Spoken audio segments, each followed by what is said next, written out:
to The Pod Has Spoken.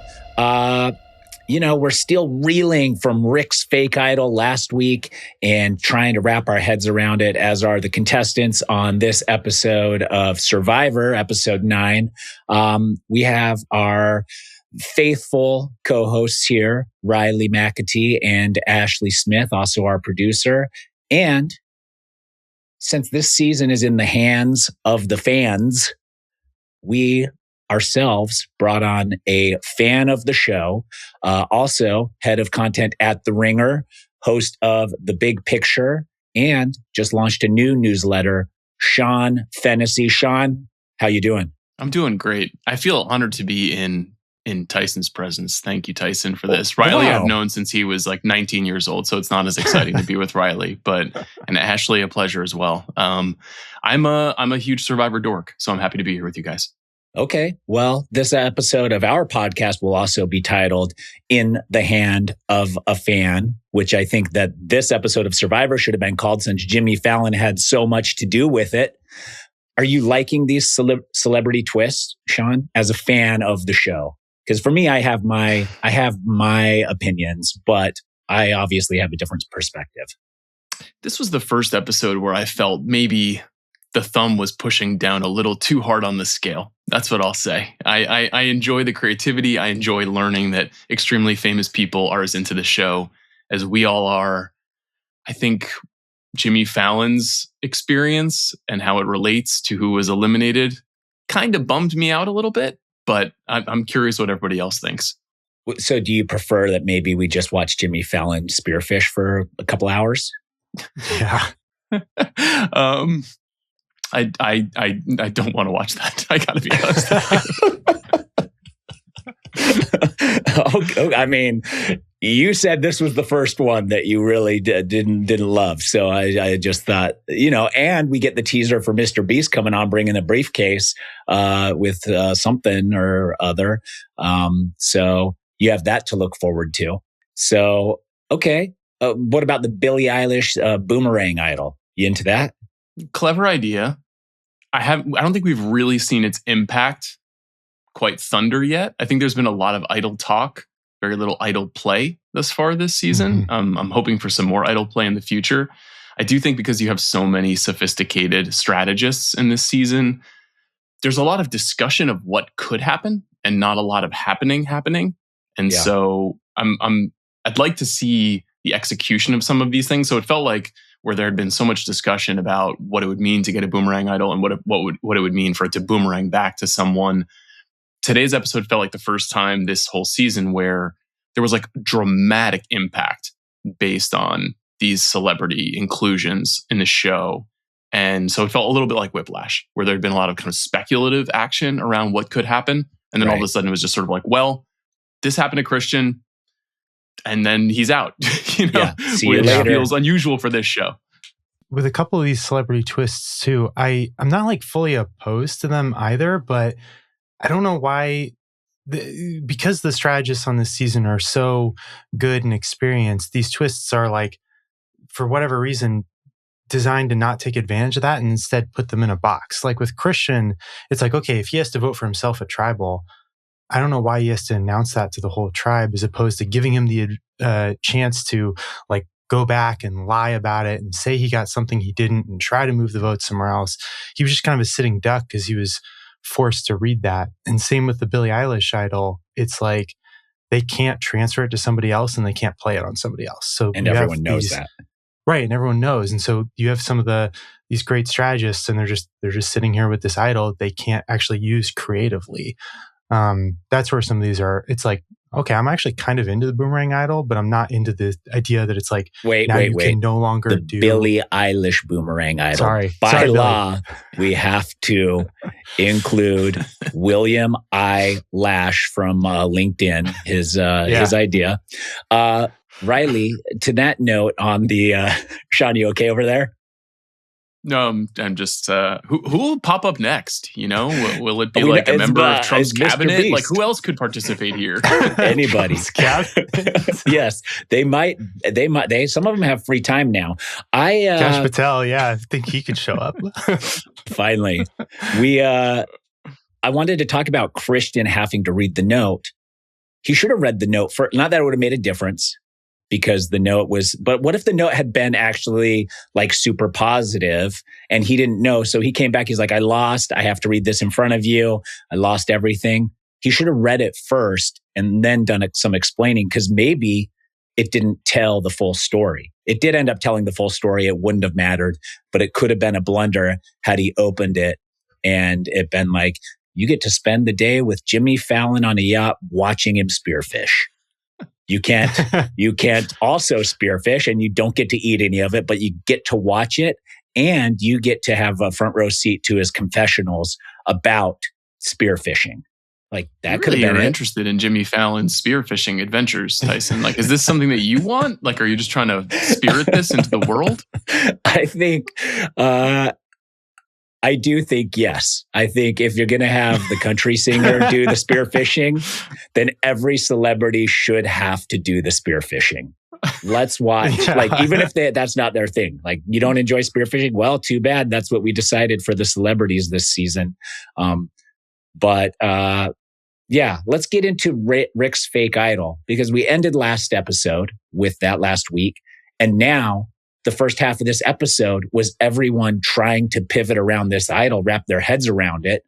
Do you like this play by Rick or is it too big? What do you think are the repercussions? Because we didn't fully see them this week, but I do believe that he might have gone a little too hard with it. Well, that was sort of what was communicated in the episode, right? That everyone on the island felt, well, this was a bridge too far and this is great for my game because Devins has put a big red arrow directly over his head and this will be an easy way to mark him out of the game. And then, as is so often the case, something else happens and everyone gets distracted. And then all of a sudden, Devins lives another day, maybe another day to find an idol, because obviously he is a finder of idols historically. And so, I don't know, I felt like maybe the edit wrong-footed us a little bit too with how offended everyone was by Devins' play. I loved the play. I thought when he and Christian cooked it up however many episodes ago, it was inspired. I think this season needs some of that energy. I think there's a little bit too much either brawn or brain, and there's not really enough, hasn't been quite enough mischief. And so I love what he's bringing to the show this season so far. And I think it probably will ultimately bite him. I don't see a raft of people voting for him in Final Tribal. I could be wrong about that.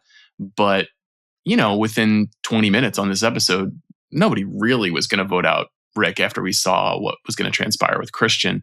And so, yeah, he'll be okay. And now, even just based on what we saw in the previews for next episode, is Devins even in the firing line at this point? I don't even know. So it's just a testimony, I think, to how quickly things can change.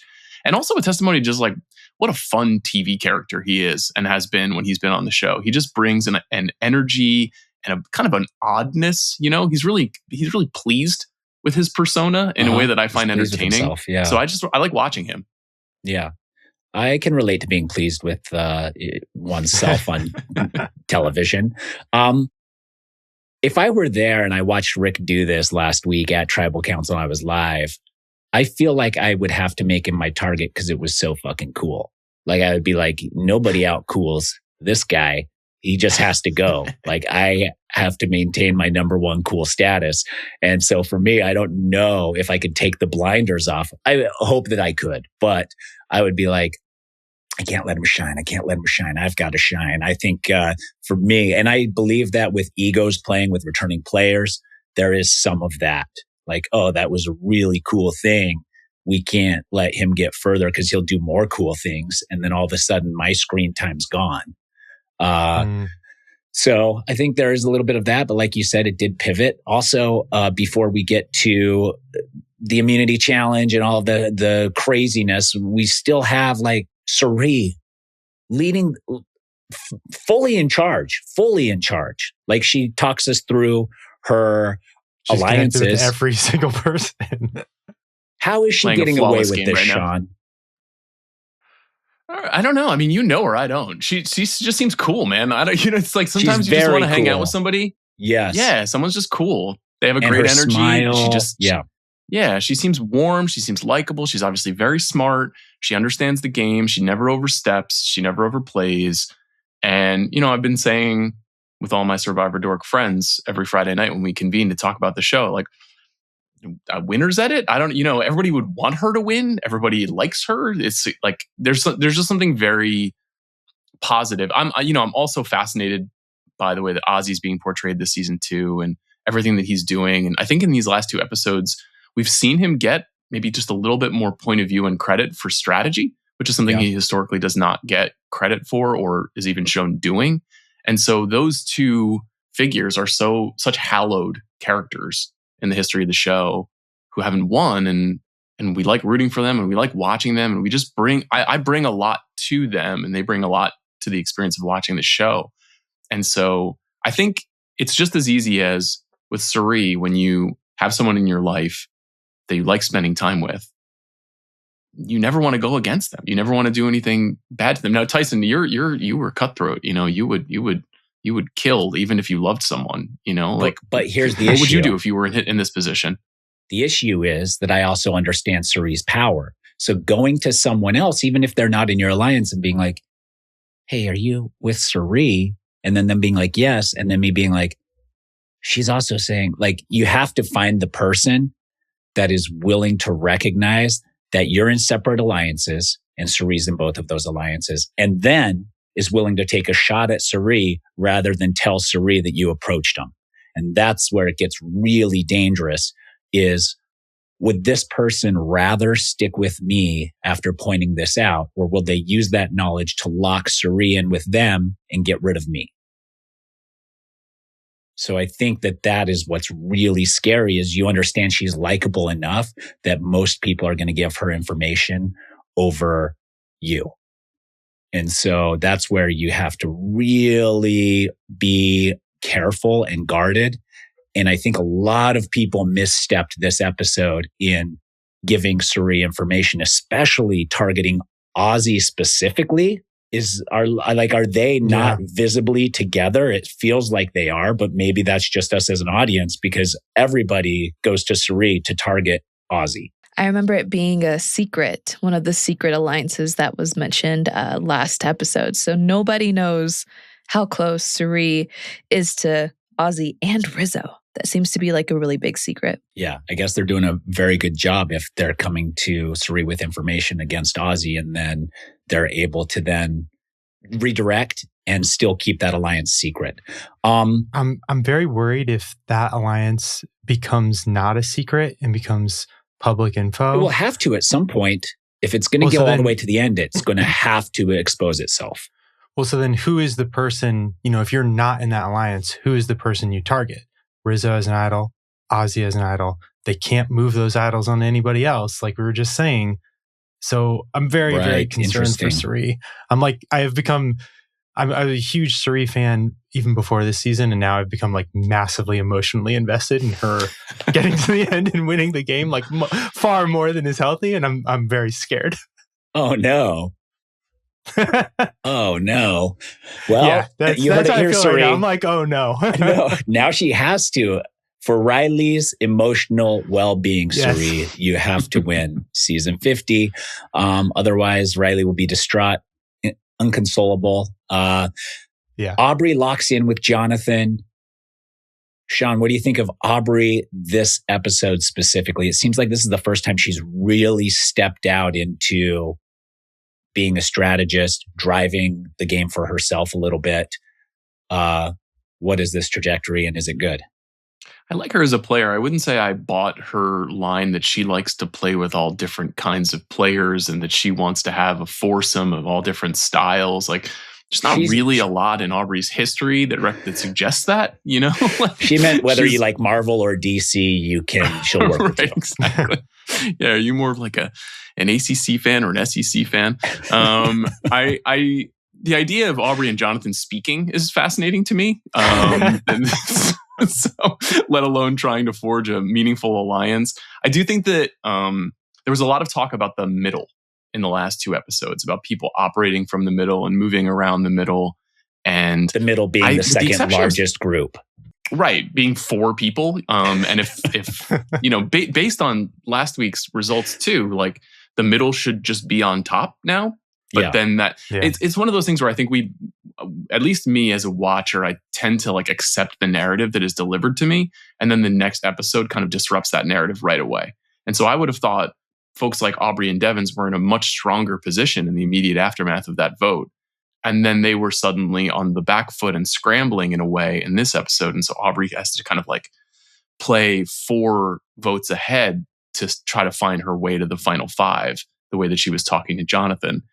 And so, it's maybe a little bit of a trick of the show and a little bit of a trick of the psychology with so many sophisticated players where there's just never going to be a long-term 7-person alliance. Like it's just too hard to navigate that. And so that felt like the growth of that, like her wanting to have that conversation with Jonathan. Yeah, I think also that with Aubrey, as I'm watching her navigate season 50, it seems like to most people up until this point, she is expendable. Most people don't seem like really locked in with her. Nobody's really willing to stick their neck out for her except for maybe Tiffany. And so I feel like this is like the first moment where we've seen her forge something that seems like it could last with Jonathan. It seems like he was all game for it. We saw them connect multiple times throughout this episode. And so I feel like this might be some type of building moment for Aubrey specifically. Let's talk about the Jonathan side of it all. We get a lot from him this episode. He has to pivot after losing 2 people.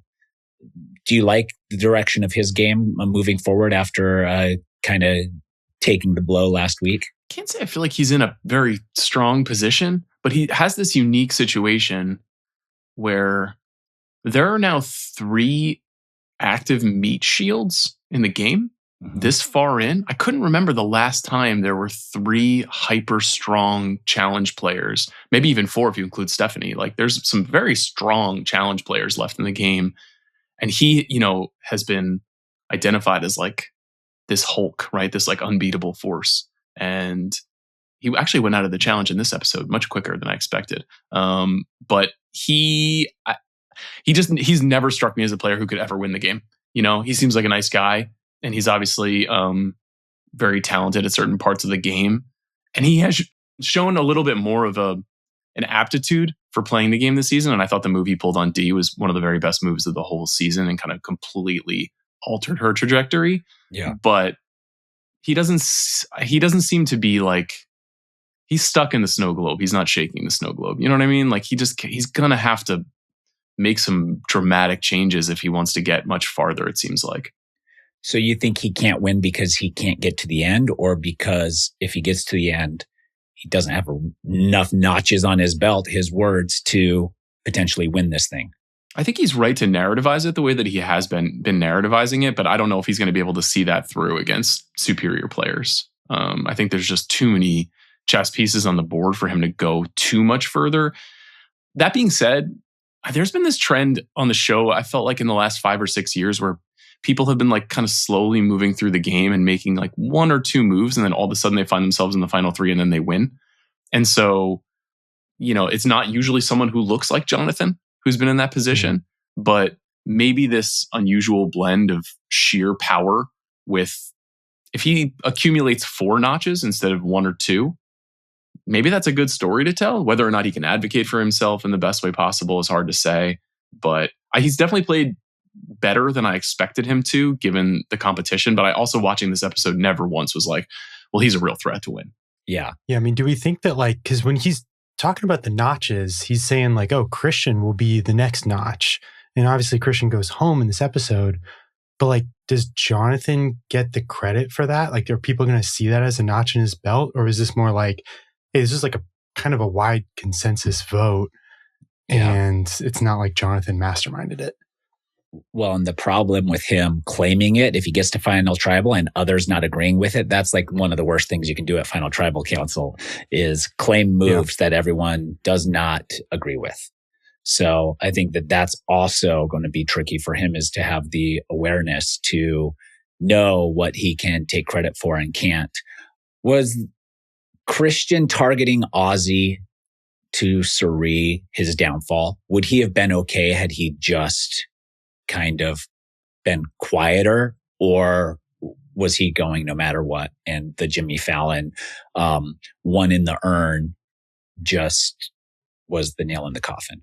That's hard to say. I don't think the hands of fate were moving in his direction at all in the last few episodes. And I think several things have kind of gone against him recently in the way that the tribe has shaken out and the way that some votes have played out. It did feel like I like Christian, like I think like most Survivor watchers, he represents an interesting part of the game, and like his brain is an interesting part of the game, and him having a downfall because he could not complete a puzzle is maybe notable, a little bit Shakespearean, but it just didn't seem like he really had his arms around things throughout, and he was never able to really like leverage what should have been a more powerful series of alliances, with folks like Mike, with folks like Angelina. He did have some kind of baked in advantages to the way that the tribes shook out that he never really capitalized on and maybe even undermined along the way. And there was a time when I thought he, Devins, and Aubrey could have been one of the more dynamic trios strategically in the history of the game. But in a way, like 3 players who are so similar is actually not such a great skill. And what you were talking about earlier with Ozzy and Suri and Rizzo being this subterranean power trio, like those are just 3 people you're not really thinking of as working together. And it does seem like that sometimes works a lot better when just because a person seems different from you, externally, it doesn't mean that they're not the perfect partner for you. So Christian, I don't know. I mean, I think he made a few missteps. I think he was a little bit tempestuous at times whenever his name came up or he felt like he was not really in a position he wanted to be. And he just didn't finish the puzzle. I mean, it really comes down to that. I think if he finishes that puzzle, it's just a completely different episode. And maybe Devins is going home or maybe something else more dramatic happens. Interesting. So you think had he completed the puzzle, who would he have put in the urn, do you think? Who would he have voted for? Was that what the rule? You had to write down the name on the spot? Yeah, yep. Right there. Yep. Yeah. That's really hard to say. I think it's tricky because he doesn't. Ozzy? Maybe Ozzy, but then he has to go back and be like, hey, I put Ozzy's name down in the urn already. Like, how is he convincing everyone else to go Ozzy? Or is he going back and lying about his advantage? Or being coy and just being like, that's for me to know and you to find out. Like, I think he's allowed a lot more freedom, obviously, if he wins, because he doesn't have to read the note of doom. That's, we'll talk to him tomorrow at exit, and I'm sure all the other outlets will ask who he voted for or who he would have put in the urn. So we'll ask him other stuff that's cooler. But I mean, it's a 2-swing advantage, right? It's like it's 2 votes. It's his vote and it's an additional vote. So if he's just throwing 2 votes at Ozzy and then goes back and talks to Devins and Aubrey and Emily, that's just 5 votes for Ozzy. So that could have worked. That was definitely in play. Yeah.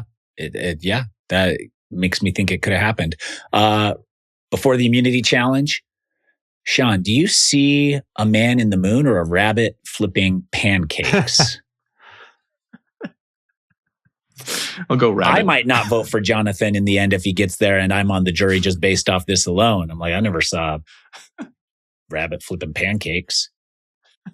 Is this a storyline? Are we going to see this play out again next week? It's impossible to know. I do. I'm looking it up, and I kind of. You see a rabbit flipping pancakes? I mean, like when somebody overlays a rabbit flipping pancakes over the moon. That's the new. That's the new Samsung. And then you also squint at the same time. Then you're like, I kind of see it. Yeah. The new Samsung automatically overlays that when you zoom in on the moon. So it's very cool. Yeah. If we don't get closure on this, where like everybody's one night next week at the nighttime in the opening, everybody's looking at the moon being like, it is a rabbit flipping pancakes, I will be upset. I'm looking forward to that moment. The immunity challenge, we've finally had some Survivor history happen. Historic. We had Jeff say historic multiple times throughout this challenge, which is interesting because he's the showrunner. So obviously anything he can create any new historic thing at any moment of any given time throughout filming of the show. So do we put it all in the history books? I don't know. We do, Ashleigh? Every single time. Yes. Did you like this? I call this, I know they probably had something else for it. Jimmy Fallon suggested that Jeff participate in a challenge or compete on Survivor. This is the twist I call in the hand of a fan, which who knew a single fan could wield so much power on Survivor. Do you like this little twist? Sean, do you like watching Jeff compete? I liked watching him be humbled. I think thought that was appealing. Was there a part of him that thought he would win? You would probably know the answer to that better than me. I would think not. I would think... I think he feels like he could probably have beat one of those 4 people, but I don't think he felt like he was going to beat all 4. I've always thought Jeff is secretly quite ripped. So I was wondering if he was going to show out in any meaningful way. And then you remember, he as he noted, he was the oldest guy there. And he's no spring chicken anymore. So it's not surprising that it was a little bit more of a struggle, but I thought he performed it well. Like there are some challenges when I watch the show where I think like, I might be able to do that. And then there are other challenges where I'm like, I never want to have to be even near that. And given my lack of upper body strength, this is a challenge I would not want to do.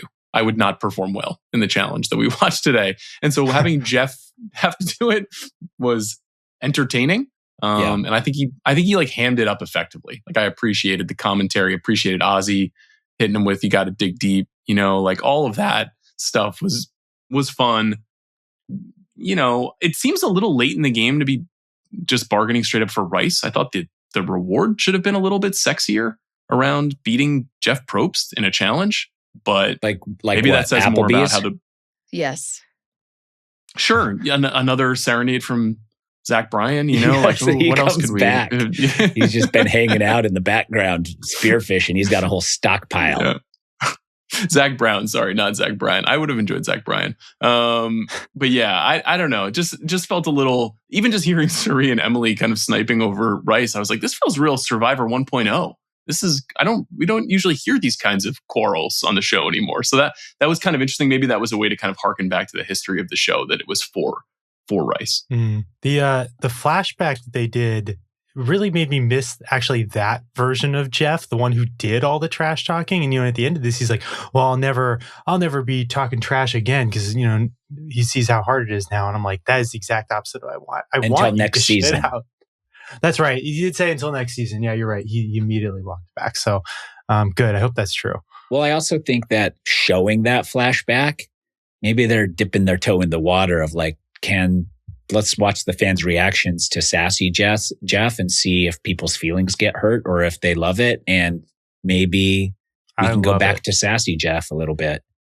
I'm also very happy that I was not in that montage of Jeff yelling at how pathetic. I think he said pathetic multiple times to multiple people. I was looking for you, Tyson. I legitimately was hoping we'd have a moment where we could chat. We could pull out the history. I don't think I've ever had a truly devastating loss in a challenge that I was just getting completely annihilated in. Only on Tocantins, but they didn't even air it on TV because our bucket got hung up on like a dead stump and we couldn't move it any further. And they ended up cutting that part of the challenge out, but that's how we lost. And Jeff was just like, they can't even move theirs. We're like, it's on a dead stump. There's nothing we can do. We were trying to reel this box of weights in and it just stayed there the whole time. And they just called it a thing of nature, an act of God. I don't know whatever they called it. So it wouldn't have made good TV. So they just cut it and made the challenge end at the stage before that. So that was the only moment. And I wouldn't have felt bad about that anyways, like whatever. But I am still grateful that I've never been yelled at as being pathetic by Jeff Probst. You were on the show 10 years ago, Sean, and you had been going to therapy because Jeff called you pathetic, and you're finally getting over it. Like this is like the first month you've been okay without like talking to somebody about it, and then this comes up. Yeah, that would hurt. I think we've all got our daddy issues. I think Jeff is daddy to some people, right? Yeah, Daddy Jeff. There's definitely something to that. I do agree with what Riley was saying, though, which is the show's been a lot nicer in the last 7 or 8 years. And there are a lot of great things about that. And there's a real sense of like sincerity and community around the show. And it's a show that people have a 20 plus year history with. But it's a weird, nasty game about sleeping outside and pushing people down and trying to beat people in foot races and holding on to heavy stuff and lying to your friends. Like, it's kind of a mean game. I like that it's a mean game. It's one of the things that attracted me to it in the first place. And so the host, I like him being mean. Don't encourage me, like tell me I got to step it up. There's a drill sergeant quality that he used to have that obviously is a little bit gone. And it's nice that the show at least acknowledged it with the way that they edited specifically that package. Like, they didn't have to do that. They could have elided that part of the history, and they didn't. Right. With the negotiation, it didn't really seem like the stakes were that high. Like, it was they either didn't risk anything. It was you don't like risk any. I mean, you risk losing rice, but only because you chose the people wrong. Yeah, rice that you didn't have at the beginning. Right. So what would you have done, Riley? I thought it was going to be like every player, like I was running through my brain this week because we knew that this was the week where Jeff was going to compete. And I was like, what's going to be? And I thought it was going to be like each player would have the option to be like, if you outlast Jeff, you get an extra vote. But if he outlasts you, you lose your vote, or something like that. Like some sort of like risk that players take. And so I thought it was going to be dramatically more high stakes, and was a little bit underwhelmed when it was just for rice, even though it was still a good bit of fun, I felt. Overall. So you would have liked 8 people or something having extra votes this episode, and then like 4 people losing their votes? Yeah, maybe. I don't. Well, they would have the option, though. They would have the option of whether they would want to risk it or not. Okay. And I'm wondering too if they could also like make that decision in private too, so then you don't know whether they lost their vote or whether they got an extra vote or whatever. Interesting. It might be that that's too imbalanced, that it just like massively rewards the challenge beast, and that may be why they didn't do it. I mean, Joe would be like taking that immediately. He was so comfortable up there, one hand and whatnot. You knew he was going to win. Like, as it was that showdown with Ozzy, you were just like, okay, like Joe is not moving. So that feels like that's the imbalance that I think doesn't work for that twist. But my mind was like rattling through things like that. There were more like a decision for the players to take risk that would have affected the game more. And then I probably would have come on this podcast and been like, I didn't like that. I hated it. So that's why they didn't do it. So you would have come up with the idea and then come on the podcast and criticize the idea that you had for the show. Exactly. Okay. Yeah. Well, I'm just, I'm just brainstorming. I'm spitballing here. Sean, I don't know. Is Riley's idea better or worse than what we saw on TV? It's much worse, but that's podcasting for you. Like, what are you going to do? You just you gotta get in there and you got to come up with some ideas. And if they're bad, listeners at home are like, that's so bad. And they feel excited because you pitched a bad idea, and then they get to feel better than you. I know all about this. I do this every week. Gives them confidence in themselves pitching bad ideas. Right. Yeah. That's exactly right. Then they can go to their jobs, pitch a bad idea, Yeah. Because there's no bad ideas when you're, spitballing.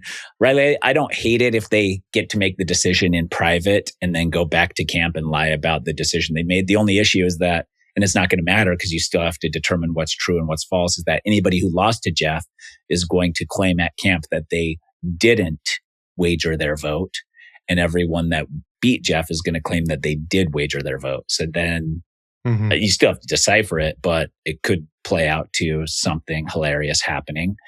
Joe wins, and he has to send someone on a journey. Why is Joe too scared to choose someone from his opposition or someone in his alliance, which I believe Could he have picked himself or no? I think he should have tried. I think he could have picked himself. Because then I feel like that's the move. He's immune already, so it's like whatever. Yeah. Interesting.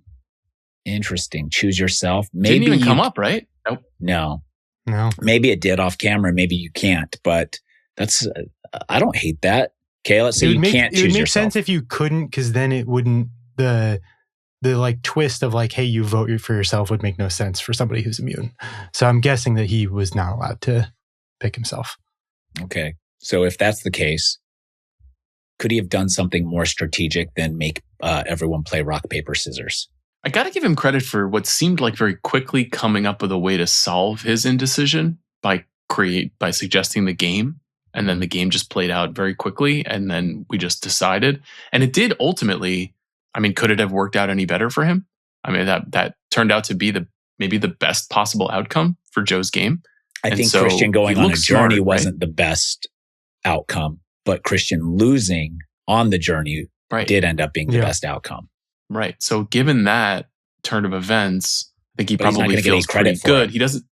That's the problem, is he doesn't get to claim credit. I mean, he gets to stay in a more comfortable position, and he still gets to feel like, Devins is on the chopping block, and maybe Ozzy's name is out there more aggressively now. He's got some votes on the board, so he probably feels pretty good. If he had just chosen Christian, he'd be getting a lot of brownie points right now for that. But I don't know. I mean, does that speak to the kind of integrity, quote unquote, that Joe wants to play with? This idea that he's not an underhanded player, that he's a straight shooter, that he doesn't want to have to be made to make these decisions. I mean, that's the kind of thing that probably in the long run makes it difficult for someone like that to win, unless he's really, really, really well liked. Yeah, I would agree. Yeah, I agree. I think that those indecisions when you are in front of a final jury is very bad. Like, oh, you couldn't even do that. Like, and Joe in this position can actually go either direction and claim it as his move. He can choose someone that he's tight with in an alliance. Like, okay, what's an obvious alliance that Joe is in? Is it pretty obvious he's with Jonathan? Like, is that like widely known? If that's the case, send Jonathan. I want my ally to have it. If you don't want to take that risk and send an ally, send an enemy. And it's pretty clear that Joe has some enemies. You just, as Joe, choose your most obvious enemy. And when your enemy gets back to camp, you can say, this was my way of forging an alliance with you. Like, there's ways to spin it. Yeah. And I think Joe missed an opportunity that could have been. Yep. The rock, paper, scissors, like, that's something I would do when Rachel wants to go out to eat and then asks me where we're going to eat. And I'm like, rock, paper, scissors. I mean, I saw a cool way is to ask her to guess where we're going. And then the first thing she guesses, that's where you go. You're like, you got it. You guessed it right. That is the big brain move. You're using like toddler playground mentality to choose restaurants. And also that's what Joe did to have him. Yes. I mean, that's what I do with my daughter and her friends for who gets to like get the first scoop of ice cream. Like that's really, that's what those games are for. So I think this is with Jeff or with Joe, I think big missed opportunity to put a notch of his own on his belt. And even if it doesn't work out, I think it's worth an attempt and it would be viewed as a move. And it's kind of weird from Joe too, who like on his season got to the end and then, didn't really have enough respect on the jury. Yeah. Cause he like was just, buddied up with Eva his whole season and that was like his game. And it's like, yeah, dude, like eventually you're going to have to make some decisions and they may come back to bite you, but they also may win you the game. Yeah, I agree.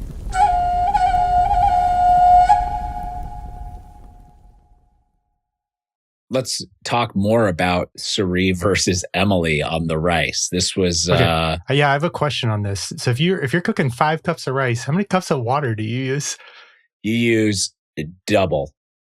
Yeah, they were saying 18 cups. She's maybe puffing it up to get like extra volume in it, but it should be, I think the rule of thumb is wherever depth the rice is in the pot, you put that much depth on top. So it's a little more than double. Okay. I don't think it's 5 to 18. I think it's like 11 cups of water to 5 cups of rice or something like that. Because some of the water does seep down into the rice before you cook it.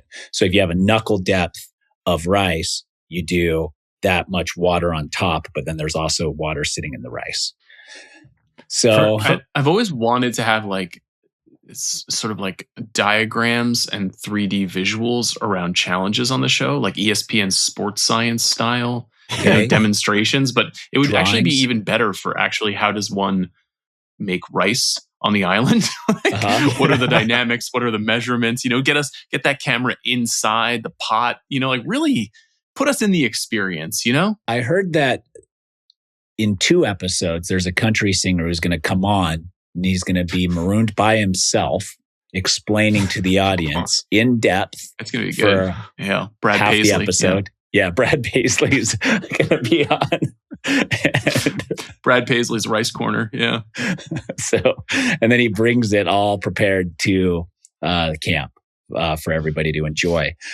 Whose side are you on in the Cirie versus Emily Rice battle?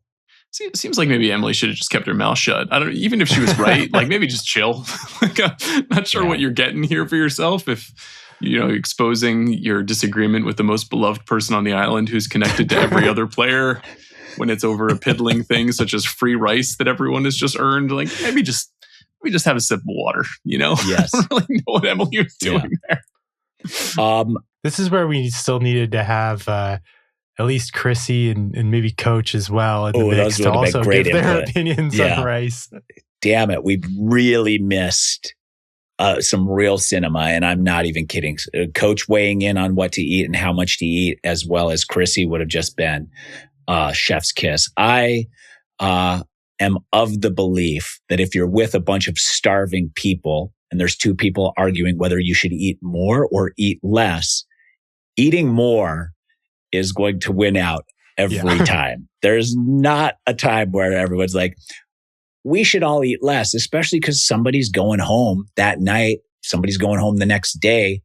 If I'm on the island, I'm like, let's eat it all tonight. Just get it out of the way. And then it doesn't matter. Now we're all starving again, but at least we all got sick for one day because we overate on rice. Nobody's choosing the let's eat less side. Also, speaking of Emily, Sean, you're Rick Devens. You have this amazing fake idol play. And then you go to Emily, of all people, the one person who has not been able to keep any information to herself, and tell her that it was fake and that you're hilarious. Why did Rick feel like that was the move? Did Christian already tell him? Did he suspect that Christian had told Emily? Possibly. Has Emily betrayed information on Rick's behalf yet? We know that she's done it to everyone else, to Christian, but and to many other players throughout the season for reasons that are mystifying to me, like her inability to keep a secret. It feels like, is it like a gameplay now? Like, what's she doing? It's not a gameplay. I think it's just her. I think it's her using the information. Was she like this in the last season she played in though? Probably. I do not recall her spilling this many beans on her first season. And she memorably had a very tough start to her first season, right? And she was very socially inept and didn't know how to build relationships with people. And she seemed like kind of a grouch. And then she completely turned her story around and played very well and built relationships. This season, she seems to be struggling less with building the relationships, but the idea, being a strong strategic player is valueless if you don't keep information. And so that's her angle as a player. So she's not leveraging that. And then also regarding the rice, there's something kind of beautifully poetic around advocating for not eating too much and saving it for more. And by doing so, you're putting a target on your back, which means you'll leave the game sooner and you will not be able to benefit from eating that rice that was saved. So she's just a little all over the place this season. Wouldn't say it's been her finest showing. And she's a player I really like. I like watching her on the show too. And you can see that a lot of strong players see her as a great number 2 for them. We've seen this throughout this season. Ozzy was very drawn to her at a certain point. A lot of players are sort of she would be a good person to spend a lot of time strategizing with, and no one would ever expect it. But she's just got a few screws loose, I think. There's some really weird decision making. I think she just can't help herself. I think she panics, not feeling like she has a pulse on the entirety of the game, and also doesn't want to get caught out with being betrayed. She'd rather betray first, even if she's uncertain of whether or not she should even betray. I think that she's overplaying in that way. That's kind of my read on it. Is she's like, well, Sean and I are together, but we share secrets. And if he's telling those secrets to people, I don't want him to tell those secrets to people before I tell those secrets to people. So I'm just going to tell the secrets to people right now. And then She ends up realizing that you didn't even have plans to divulge those secrets. So then she asks forgiveness. And I think that's where she's struggling, is she does not want to get got in so much that she's willing to spill the information immediately. So I was surprised that she didn't tell everyone that Rick's idol was fake this episode immediately after he told her. It'll happen next episode, probably, when she's going to hear something about maybe Rick saying her name, possibly, and then she's going to totally panic and spill the beans. Yeah, I feel like it could be the right move too. Like if she does hear that, like, you know, if it's Devins' name out again, but then there's that classic Survivor thing, which basically happened this episode, where you're like, oh, this person has an idol. Instead of putting the votes on them, we'll take out their ally to weaken them, and hopefully they play the idol and flush it. You know, she might be like, I just have to tell everyone the idol's fake so that the votes actually go on Devins and not on me. I think it's going to come back to bite Devins that he told Emily that it was fake. Also, Jonathan has been building up to target Christian. And in so much that Christian offers Jonathan his shot in the dark, which I believe would then earn Jonathan a notch on his belt, except for the fact that because Christian has to vote for himself, can't even use his shot in the dark. Christian recognizes that. I think that's where Jonathan is not getting any credit for this Christian move. If he gets to final tribal council, he's going to get there and he's going to be like, I got Christian's shot in the dark. And the entire jury is going to be like, it didn't matter. He couldn't have even played it if he wanted to. And they're going to credit Christian with actually giving up his shot in the dark more than they're going to credit Jonathan for taking it. You know, he also doesn't have really D on his belt either. I feel like Suri was more in charge of that vote. I'm not even sure if he had Camilla. He was kind of the deciding choice, but not really at the same time. So I feel like if he does get to tribal, it'll be very funny to see him kind of embarrassed and everyone being like, no, that wasn't you. That was Suri. Was me. Yeah. Well, that's what's going to happen is Suri's going to ask him about D and he's going to say it was me. And she'll be like, no. Yeah. And I think that happens a lot at tribal council, as somebody takes credit and then someone on the jury is upset that they're taking credit for something they believe they should have taken credit for. It's a whole song and dance up there, Sean. Jonathan's not going to the final three, guys. Come on. Is that happening? Come on. I feel like it kind of could. Really? Know. He's repositioning with Aubrey. I don't think that out of everybody in the game, it could honestly be anybody. Like, we don't know we know who's showing up next week. It's Mr. Beast, but who's showing up after that? Who's showing up after that? What twist are we getting? Three, you know? Yeah, Mr. Beast is in the final three. They should put him in the game now. That would be good. Oh, that's it. That's what's in his suitcase. It's his own buff, and he just puts it on. Yeah. But does he have to switch places with a player and they immediately get eliminated from the game? Oh, he'll offer them money. He'll be like, "Oh, I will offer you $20,000 for your spot." Yeah, interesting. Or what if he just challenged them? What if they just had to go against each other in one of the challenges? And if you lose to Mr. Beast, first of all, Mr. Beast does not need the winnings from Survivor. I'm just going to put that out there. He's doing very well for himself at Mr. Beast Incorporated. But I do think that would, in the spirit of like actually blowing up the game a little bit, we're doing boomerang idols. You know, we're having Jimmy Fallon directly eliminate Christian for reasons that are still mystifying to me. Like, let's just fuck it. Let's just go crazy. Let's get Mr. Beast in there. If Mr. Beast takes Suri's spot, I will immediately stop watching the show. I'll never watch again. It's over. Mr. Beast won't become your winner pick. I just won't be watching. No, I literally, you'll never see me again. I'll be done. Listen, Riley, based on whether or not CBS appreciates your commentary on the show, they may pivot 180 and put Mr. Beast in the game. As long as, I'm against it in any scenario, but if it comes at Suri's expense, it's over. Okay. You heard it here, Survivor and CBS. If you want Riley to stop his commentary on your program, then that's the play. But it also will piss a lot of people off. I don't think that's going to happen. But what if Mr. Beast offers someone, Ashleigh, your final, how many people are left in the game now? 11, 12, something like that? 13? There's 10, right? There's 10 left. 10? Okay. If Mr. Beast offers, how much would Mr. Beast have to offer you for you to exit with 10 people left in the game? And you feeling comfortable in your position? Gosh, you know what? That's the question. Because then you have Cirie, who's extremely comfortable, so many alliances, getting rid of so many people. Nobody's like pointing fingers at her. She could win. At least that would be my thought with Cirie. But then you have Emily, who has her issues. I don't even know if she knows she has her issues. I would say Mr. Beast can offer like $100K to $500K. And I think that would be a good, like, you can leave money. And I think people would totally take it. I would take it. I think a lot of people are bouncing for 50. Wow. I felt the exact opposite. I feel like a lot of these players, the game and the chance to win matters more than the money. Mr. Okay, Beast I know you're bouncing for 50, but I feel like a lot of these players are like you know, they have a chance to win and they know that the cameras are going to eat up if they're like, I won't take it even for $1 million or whatever. That's just like, Jeff's going to love that.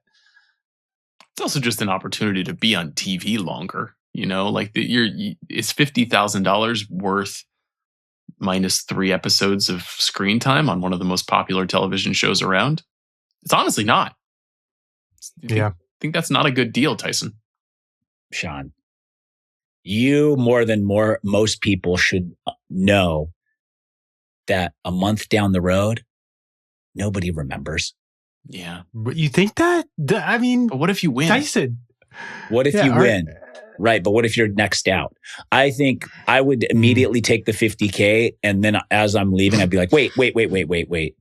Would you do 100K? Like I will have forgotten to negotiate. And then after I've already accepted, I'll be like, wait, can we 50? Negotiate this now that I'm walking out? I feel like you had more in that briefcase than 50K.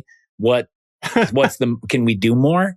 And they'd be like, too late for you, Tyson. I'd be like, well, them's the breaks. Easy come, easy go.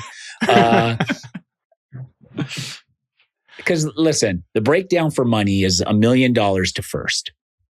Second place gets usually around 100K, but because it's a bigger cast, I'm thinking they're getting less. I'm thinking second place is getting maybe 85K, 90K, maybe something around there. Third place is going to get 75 to 85. Fourth place is going to get more close to that 50K mark. Like fifth or sixth place is probably 50K. So if that's the case, then you're thinking halfway. That's the average or that's the middle, not the average because the $1 million skews it all, but that's the middle. So you still have to get 5 more spots or 4 more spots before you even get to that 50K spot. So mathematically, 50K, I feel like is the appropriate number. We spent a lot of time on something that's not even going to happen next episode, but it's a great thought experiment though. Oh, I want to, but Tyson, let me ask you this. Yeah. Do you feel that there is more glory in winning an all-star season or heroes versus villain season than in your typical first time playing run-of-the-mill Survivor season? I feel like from the fans' perspective, yes. From the audience, yes. I feel like personally, no, because you get out there and you realize that people are still making the same mistakes and the same blunders, and it's not necessarily a more elevated gameplay per se. It moves quicker in the beginning, like things shape up faster because everyone knows that. But overall, I don't think that it's harder to win something like that. I think it's the same. I think the level of difficulty is similar. So, but the glory from the fans is greater. It's very humble. Yeah, I think all of the players who have won all-star seasons are regarded as like particularly good winners. And I think that'll be the same after this season. Whoever wins, it will be like, it does feel like it's a little bit elevated for whatever reason. Yeah, I have a similar feeling about it. That's why I don't and maybe that's just because just being invited back is some sort of indicator of greatness. And so then there's just this assumption of greatness amongst all the people. And I'll just say, since this is my first time chatting with you guys about this season, I think this is a great cast. Like, I think they did a nice job. And I was a little dubious before it started, and wasn't totally. There were plenty of names on my list that I would have liked to have seen, but I really feel like they've cast well. And to your point earlier, Tyson, like I have no idea who's going to win. It does seem like it could be any combination of people right now, which is just great for the final, 7 or 8 weeks of the episode of the season. Yeah, I agree with you, Sean. We were similarly dubious when that cast was announced. There's a whole podcast where we went over it, and some of it was like, oh, this is like, there were some weird choices here. And then it's been fun watching the season and being like, oh, now I understand why they made that selection. Somebody like Rizzo really stands out to me here, where obviously we didn't know him at all from 49 when we heard about the cast, because that season hadn't aired yet. And now I'm like, dude, I'm actually kind of loving him on 50, even more than we did on 49 too, where I liked him. I feel like he's polarizing. I actually like him. And then on 50, I'm like, oh, this guy is like, he's actually very good at Survivor and very fun to watch. My opinion when we saw the cast was similar, but I also do remember putting an asterisk on it saying the format of Survivor is going to create good TV regardless of who's there. Obviously, this is not the celebration of the eras that we wanted, but we have some wackadoos there. We have some big characters, and that's enough. That's going to be enough to make the season celebrated and watchable. I still maintain that if we're doing a celebration of the eras, they did miss the mark a bit. But I knew that whatever cast they selected, there's returning players that people celebrate. We're going to have a great time. So, yeah. I just want to point out my genius again, before we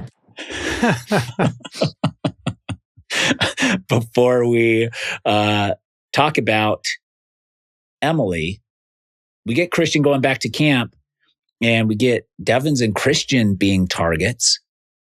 So then Emily decides that she should herself make herself a target by going to Suri and Tiffany and telling them to flip all the votes onto Ozzy. Why? Why is she doing this to herself? Is she a bad player? I feel like I definitely never thought that. And you answer a question with a question? She doesn't scan as bad player, right? She's obviously she's cerebral. She's emotional but reflective. People seem to like her. That like she has made relationships despite being, she's a relatively new contender in the last few years on the show. And yet she's done like somewhere between 4 and 9 things this season. Where I'm like, what the fuck are you doing? Why did you do that? And this was one of them. This was one. You think it's under 9? I don't know. It's a lot. It's a lot. Yeah. It's hard to, I'm putting myself in Emily's shoes. I'm looking at Suri. I'm looking at Tiffany, who were the people she initially went to target Ozzy. I don't feel like, obviously we have this godlike view watching the season and understanding that Suri and Ozzy are very tight, but I still feel like I would lump them together if I'm Emily. As old school, they've been around for a long time. They're both still in the game. How are they not working together in some capacity? And I feel like that's a mission that you set someone else loose on. Like, don't do that yourself. Maybe go and be like, hey, should we test the waters on if Suri and Tiffany are willing to vote out Ozzy? Why don't you go ask them? Like, do something else. I don't think that putting yourself out there, especially when you're not being targeted, is this a moment where, Sean, do you think that she's feeling like this is pivotal? This is a pivotal moment where if someone from her alliance goes home, she's going to be targeted next? My sense of it was that her thinking was that the best kind of blindsides are the no one's even thinking about this blindsides. That there's not been a single discussion of getting Ozzy out. And you can see the kind of excitement with which she was pitching the idea, and that she thought that everyone would sort of be like, I hadn't thought of that. What a wonderful concept. And brilliant. In fact, and I thought, I mean, the fact that they did pretty much say that to her face. I thought they sold it. Should have been danger. I thought she had a lot of these moments earlier in the season too, where like, especially with like Devons, they would they'd be like, what if we got out this person? And it's like, oh, wouldn't that be crazy? And then she'd be like giggling about it. And it was like, okay, like that's fun. It's like sexy and entertaining, but is it actually a good idea? Like that's the part you need to kind of think about. Sometimes we can just be straightforward here. And I feel like Emily just often wants to go for that, like the blind side nobody sees coming, the big move, the fireworks. And it's not always going to work. Sean, if I come to you and I'm like, let's get rid of Ozzy, and you're like, brilliant, I never thought of that, we're doing it. Yep, you don't have to check in with me again. That's the lock. I know that is not the lock. That is that I have some damage control to do, and I misstepped and misfired completely. It seems like a sin to just go up to people and be like, hey, Ozzy? Like, I thought that was like one of the biggest sins of Survivors, to come up to people and give names that aren't in the conversation. So I'm a little confused on her gameplay. And I'm very concerned on the social aspect of Emily's entire gameplay, because Tiff and Suri were very obvious in the fact that they're like not 100% down. And I don't know, she's like, yay, okay, bye.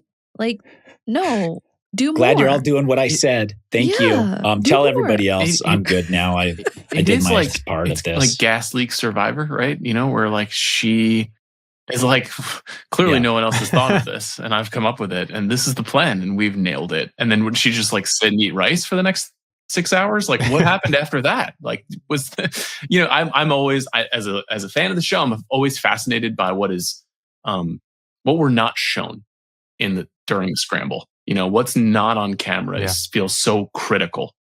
Yeah. So much. And this seemed like one where like we just didn't see a lot. So much. Some of it isn't critical. Yeah.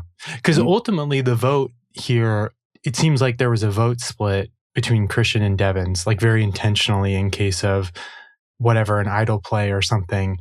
And then it's Devons and Emily who vote Ozzy that are left out of it. But we don't ever actually see this large group having to come together and be like, okay, we're doing a 6-3 vote split, and these votes go this way and these votes go the other way, and whatever else. Like, that's all just left on the cutting room floor for us. Right. And there's a lot that doesn't matter. Like, there is so much circulating. All the names were probably named, or most of them.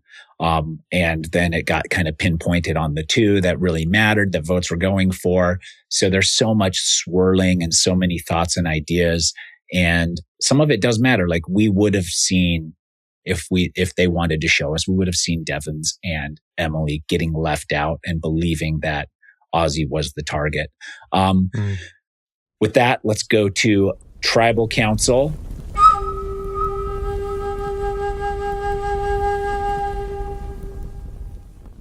Normally, we just gloss over these tribal councils. I feel like in general, they're pretty boring. Last week's was a banger of tribal councils. Actually, I think that the tribal council made the episode with, I think the twist that happened last week could have fallen on its face had Rick Devens not pulled that punch at tribal council. But this week, there's a few notable things. Christian, was he truly that upset at the Fallon one in the urn? Yes. Sean, is that yes? Ashleigh, you think I feel like he was, but he was trying to be jovial and light about it still, but was truly annoyed at it. I feel like it's always hard for me to tell with Christian. Because he's a robot in human skin. I thought he was, and I thought he had the right to be. I thought he was, and I also thought he had the right to be too. Like, you vote for yourself. That's one of the 10 commandments of Survivor, is you cannot vote for yourself. Yeah. This was a step, as I suggested early in our discussion. Like, I just didn't like this. I didn't get it. I thought it like dramatically altered the outcome of the rest of the game.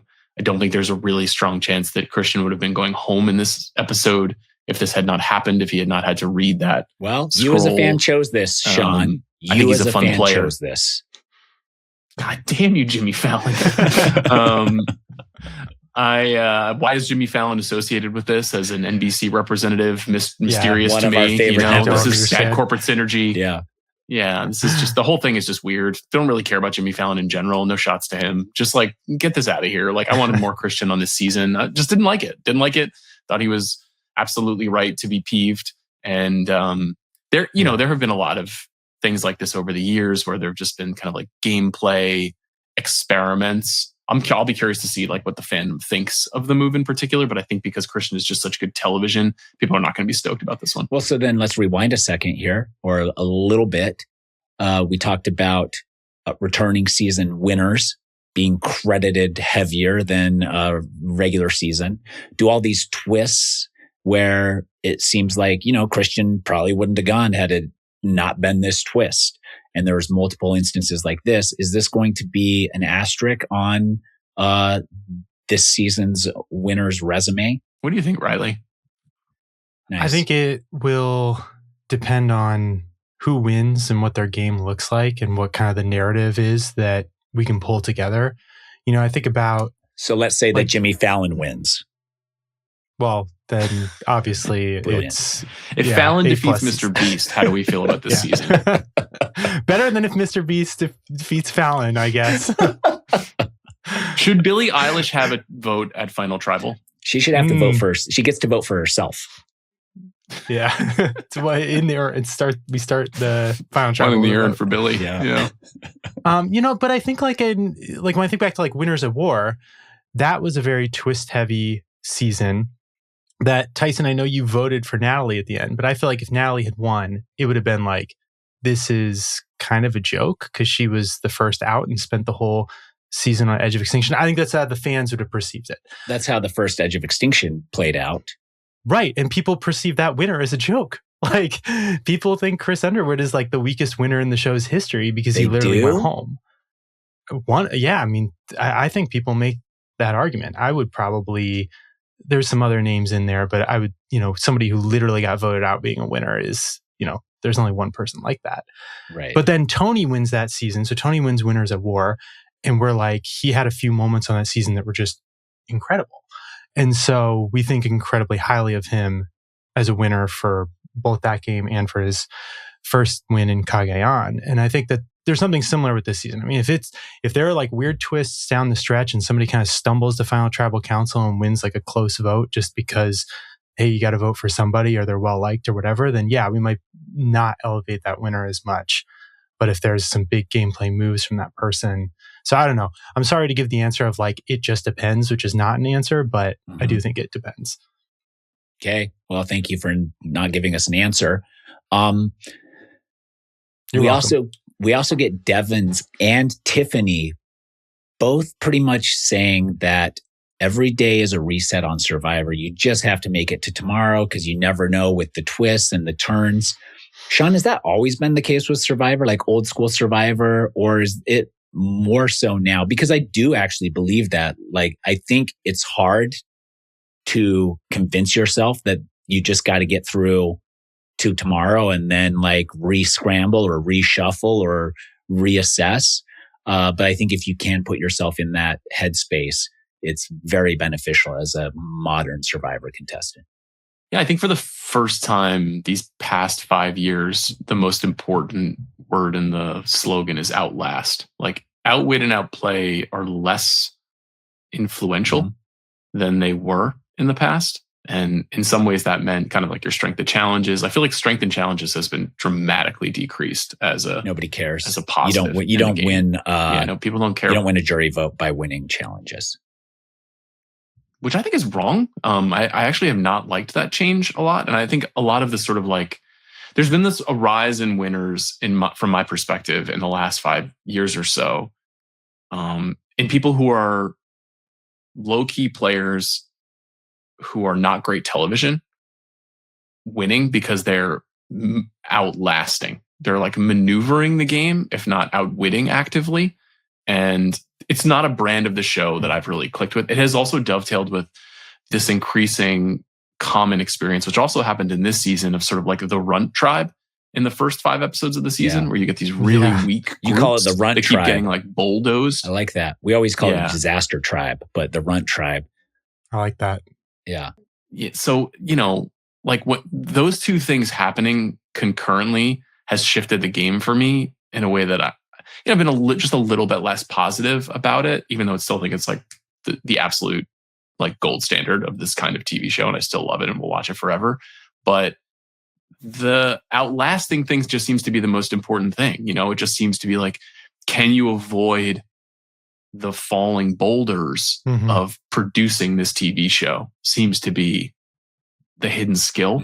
And I don't think Christian was like necessarily on a, well, yeah, I mean, it's the skill in quotes, right? Like, I don't think Christian was on a collision course with victory if this had not happened to him, but this obviously pretty dramatically altered his ability to go forward in the game. And I mostly want this to be people playing against each other. That's the thing that I like best about it when I'm watching it is a person makes a decision and that decision either benefits them to go forward in the game or they get caught. For example, the way that Emily was effectively caught in this episode, that's probably going to damage her ability to go forward in the game. And then that is like really the exploration of human psychology that I think is underpinning what I think is so special about Survivor. I completely agree with you, Sean. Yeah. This is kind of taking away from that aspect of the game in a lot of ways. And but it is a game show too. Like, so I'm like, I don't want to, I'm not like scolding the producers of the show for making a game show. It's just for what I love about the show. I feel like that has been altered somewhat. Yep. And I feel like to add on, like, I feel like they do have to do twists to keep the game fresh. Otherwise it gets stale. But this is where I'm always like, I want the twists to deliver some decision-making to the players. And like Emily says at this tribal council, oh, no one was holding a gun to Christian's head. He chose to go on the journey, but he didn't know anything about what was happening. Like, it would be more interesting to me if it were explained when he gets there, hey, this is the risk for trying to do this puzzle and you can opt out, but you'll have to go back and explain it to people or not. I know that they're scared that too many people would opt out and they wouldn't have, enough content for the television show. But I just like, this is why, like, I mean, the immunity idol was a twist, right? Originally, the show didn't have an immunity idol. They introduce it, and the reason it's so successful is because it creates this decision point where it's like you have to choose after the votes have been cast, but before they've been read, whether you play it or not, and who you play it on.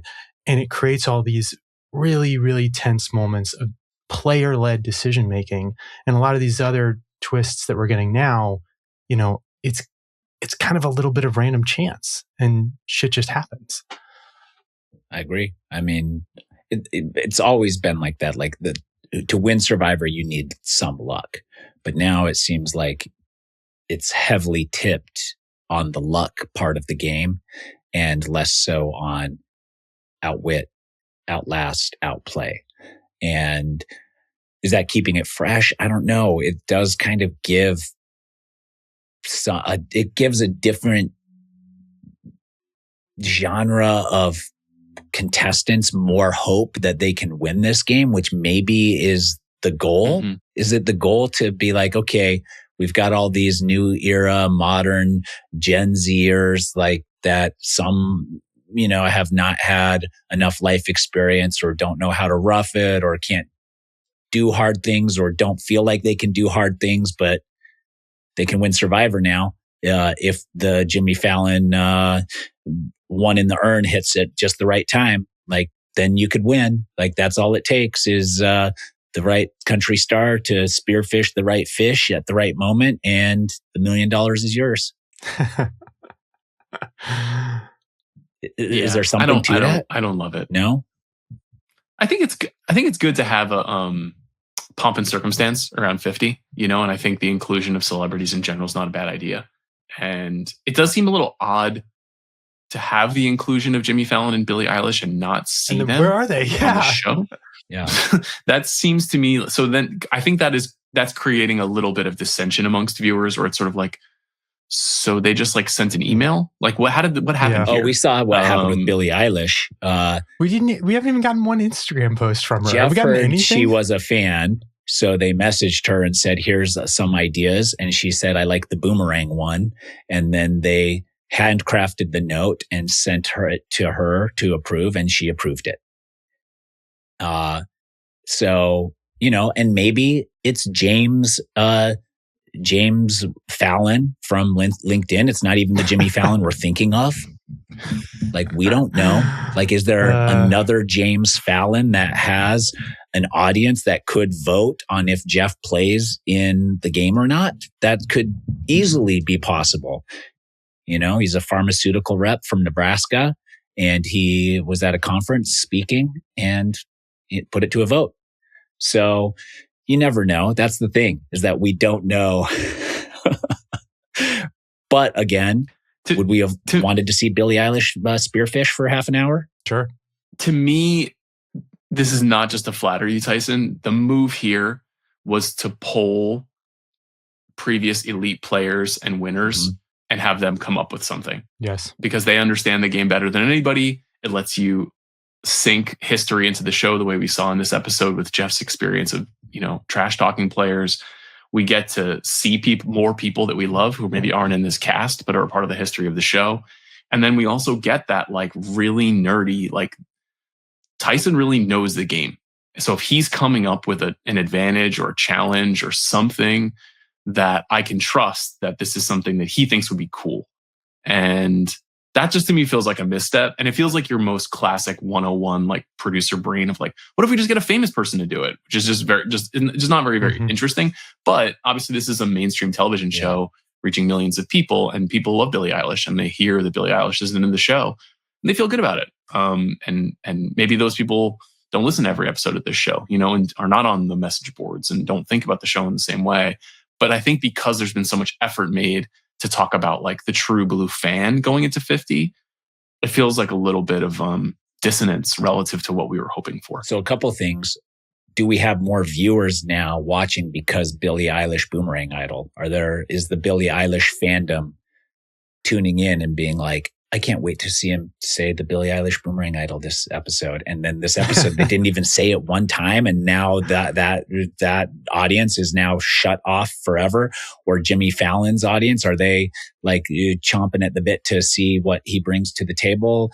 And then also in the same vein, is watching Cochran give Suri advice on how to play Survivor. Cochran giving Suri advice. I actually do want to see that. Yes, I'm in. Is that also like, I feel like if you're going to have Legends of the Game come back, you can't also have Legends of the Game be in the game. Maybe you can. Like, I would run up and hug Suri and be like, this is so great to see you here. How's everything going? But maybe it I don't know. That's, yeah. Do we want to see that, Sean? I think a video message would be fine. Like, I don't have to go to Fiji. Yeah, I don't think you would have to fly to Fiji. Okay. You know, I don't think we got to put Cochran on a plane. I think we can. I think if it's Cochran, we have to put him on the plane. We have to get him sunburned. Okay. We have to make him uncomfortable. Yeah, we'll break his glasses. I think I think it's more just like making the show, exploiting the show's history. It's got a cool history. Yeah. Not very many TV shows have this depth of history, this long list of characters. It has entered a kind of like Young and the Restless General Hospital kind of lineage where there's just so few shows that are on for 20 years that have introduced us to so many people we like and we've thought about, and we enjoyed watching them go through the stages of the game. And also it's a game full of brains, you know? Yeah. And so whenever there's an opportunity for that, you want to hear from the brains of the game, not from people. Like, I have nothing against Zach Brown, but I just don't care about that guy. You know, like I'm watching Survivor. I'm not thinking about country music. Okay. For the Boomerang Idol, I mean, that could have been like JT's Boomerang Idol. You know, he famously, Tyson, as you know, gave an idol. Yeah. To someone on another tribe. And so it's like, there's the history right there. You can do the same twist and then lean into the history of the show. Right. I mean, Christian voting for himself, that could have been me. I essentially voted myself out of Heroes versus Villains. Christian did it better. He did it. He one-upped me. I wasn't allowed to write my own name down, and he was. So, that makes sense. Like, there's so much history. You're right. Imagine you get like the Parvati double idol, and it's like, here you go. You have two immunity idols. The twist is they cannot be used on yourself. Yeah. And they have to be played at the same tribal council. We could do this like all day. I know they sort of like tinkered with this in Ghost Island a little, but like we can do it better for this season, you know, getting the actual legends involved and whatnot. Yeah. The only issue with the legends is that if you go to somebody, you're like, here's what we want to do. And you'd be like, I don't like that idea. Don't put my name on that. Maybe. Yeah. I don't know. I think that they could easily go back and forth. And anybody who doesn't want their name on it, they just go to the next person. Well, you just find someone on LinkedIn with the same name. Exactly. I forgot that loophole. Yeah. Okay. Anything else from Tribal Council? Yeah, we have to mention Coach's fit, man. We Oh, saw yeah, Coach the out fit. Oh, there. yeah. He Yes. specifically wanted us to To check it be out. watching for his fit. And I mean, yeah, he's posting them on TikTok too. He's doing twirls and stuff. And I'm like, this is maybe my favorite genre of TikTok is Coach's fits. So Haven't checked out Coach's TikTok. Not sure if I'm going to be doing that. don't be the last one there, Sean. Do you have to bring like 8 nice outfits to Fiji in case you are the first jury question. member and you're like, man, I need a new fit every single tribal council? Yeah, you do. They do tell you to bring enough for jury just in case you're there. But they also, on the seasons I was on the jury, I think they also had some wardrobe to choose from. So if you didn't bring enough, they had a rack of clothing. It was ill-fitting, but some people don't care about that stuff. So you could choose from the rack of stuff. I think I might have. Coach. That Not clearly Coach. was not off the rack. Not Coach. He's come dressed He to brought impress. And he has not changed his style since 2008. That is documented. It could go further back than that, but we don't have documentation of it. Let's get to Riley's reads. All right, let's run through our categories here. Who did the most to advance their game this episode? Jimmy Fallon. I don't know. I feel like Jimmy Fallon damaged his game in my eyes. I know Christian agrees. Look at Sean. Sean's I've thinking. never felt better about where Ozzy is in the history of the game. I don't know if he I like agree. did things, but Yeah.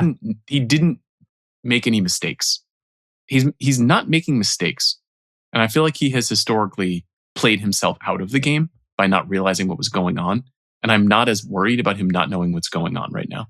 There was that moment earlier in the season where it looked like he was going to do exactly that when he was crashing out after that one tribal council. And he's recovered. It's been very impressive.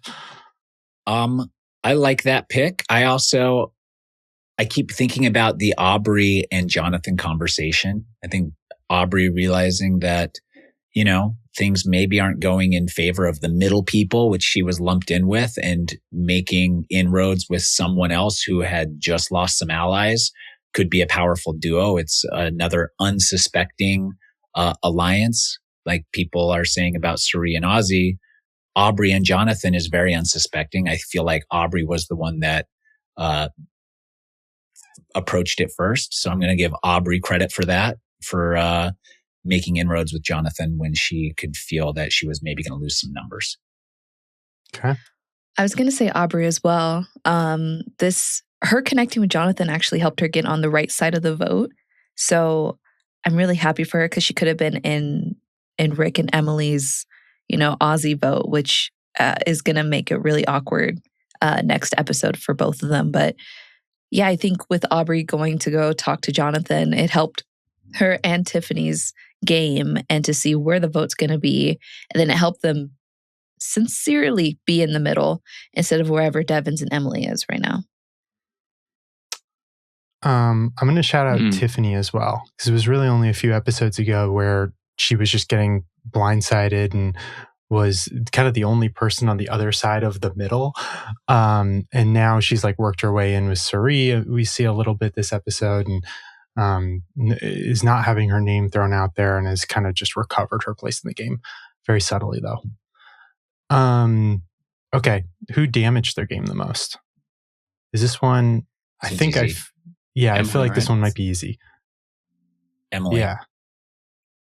I don't think we have to say more we about nailed that that. one. We already covered that a lot. Emily. Yeah, we nailed it. We covered it.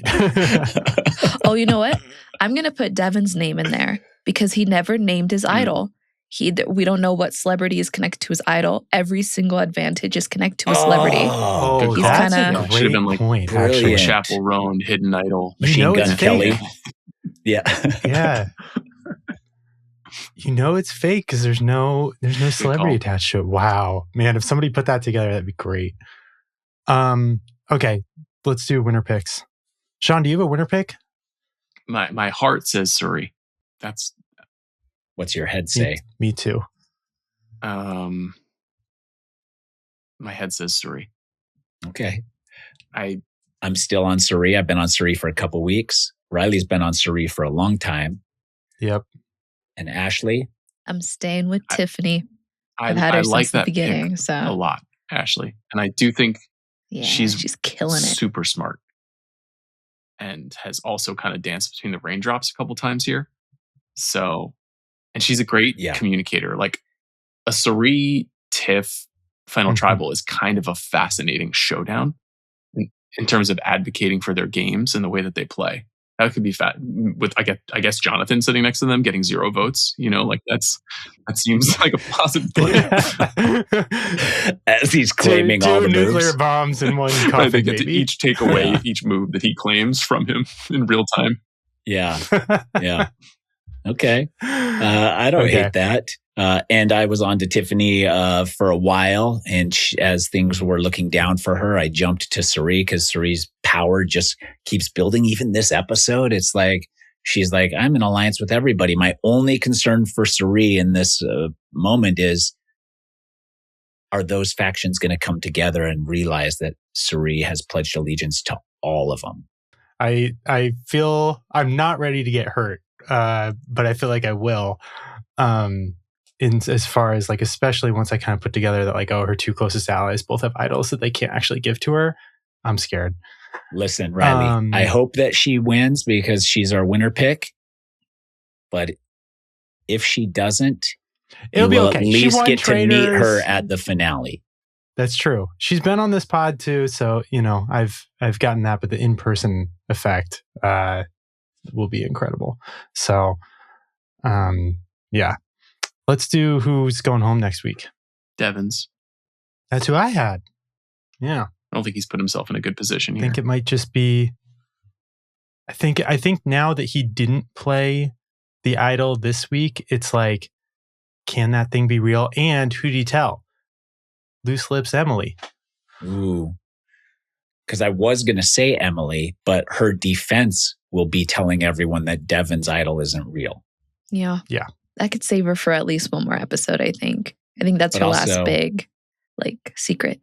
Yeah. I believe it will be between those two. If Devins gets wind of it, Devins can still threaten to play his idol. As long as Emily isn't the other target and Emily has no reason to weaponize that knowledge against Devins, then she'll be okay or he'll be okay. I think Devins can go one more round with the idol. He can be like, I didn't really feel like I needed to. I'm going to play it this time. He can do a Rizzo, like what Rizzo did last season.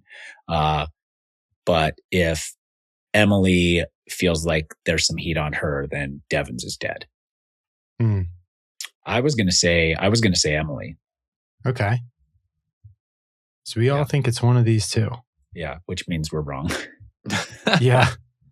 What else we got, Riley? No, that's it. Okay. Before we take off, I got a text message from a friend of the show, Brandon Donlan, who's been on. He was on Survivor. He said, for a few Sean minutes, Fennessey. What? For a few minutes, he was on Survivor. Yeah. Some of the greatest falls in the history of Survivor, too. We love Brandon. We do love Brandon. He's so funny. So funny about his appearance. So he said, Sean Fennessey is so baller. That's so fucking cool. Oh. He saw you announce on social media that you were going to be on the podcast. And my goal in life is to make people envious of what I've got going on. So if I can make one person envious in the day, my job is done. And Sean, you helped me achieve that. I am but your Jimmy Fallon, guiding you, hopefully not to doom, Tyson. Yes. Feel free to use my name next time. Feel free to use my name to create idol ideas for future installments of Survivor. And feel free to have me back because I just love Survivor and I love what you guys are doing. And I appreciate the time, and shout out to Brendan for giving a damn about where the hell I am. Yeah. Shout out to Brandon.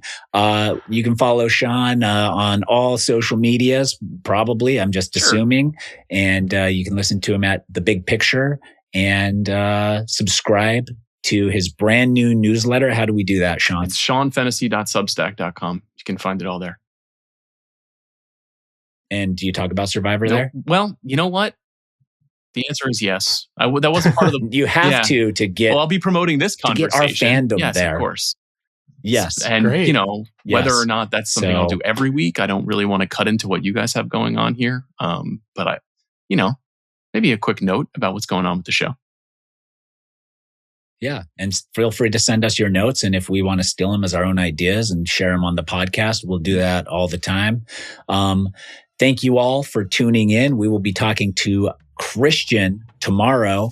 Sean, again, thank you for your time, energy, and wisdom. Ashleigh, thank you for making us sound and look amazing, as well as your insights. And Riley, the Wolf of Quiet Pines, not always so quiet, and we appreciate that. Thank you, Riley. Until tomorrow, see ya.